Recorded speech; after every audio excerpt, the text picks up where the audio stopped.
आज असं बाहेर जाणं होणार होतं आमचं, तर त्याच्यामुळेच मग आईकडं पण जाणार होतो आम्ही.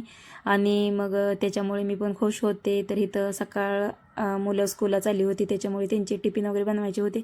मग सॅटर्डे असल्यामुळे त्यांना मॅगीच वगैरे दिली होती. शक्यतो देत नाही बरं का, पण आज त्यांची पण फरमाईश होती की मम्मी मॅगीच दे. मग ठीक आहे म्हणलं. इकडे मिस्टरांना आणि सासूबाईंना चहा वगैरे बनवला, त्यांचे टिफिन पॅक केले आणि ते स्कूलला ह्यांनी सोडायला चालले होते.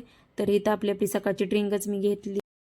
देवांची वगैरे वस्त्र धुवून बाहेर वाळायला टाकली होती. मग इथं रूमा वगैरे स्वच्छ करायच्या होत्या, तेही करून घेतलं. आणि मुलं गेली होती तर अंथरूण वगैरे काढून घेतलं, बेडशीट अंथरून घेतलं, झाडून घेतलं. इकडं सासूबाईंनी लसूण तोपर्यंत सोलला होता. ते कशासाठी, तर थालीपीठ बनवायचे होते. आणि मग काही कामासाठी मला बाहेर जायचं होतं, म्हणजे माहेरी जाणं व्हायचं होतं. तर चला म्हणलं आपण पण खायला होतेली आणि त्यांना पण घेऊन जायला होतेली. इथं आमचं उरकलं. मुलं स्कूलमधनं आल्यानंतर आम्ही जाणार होतो, तर ते आल्यावरच आम्ही निघालो. तर ते राहतात तर गावात बरं का, पण शेतामध्ये अशी गायगुरं आहेत म्हणून ते इकडे येतात. तर आमचं इथंच काही काम होतं, बघू आता जाणं असेल तर घरी जाणार आहे.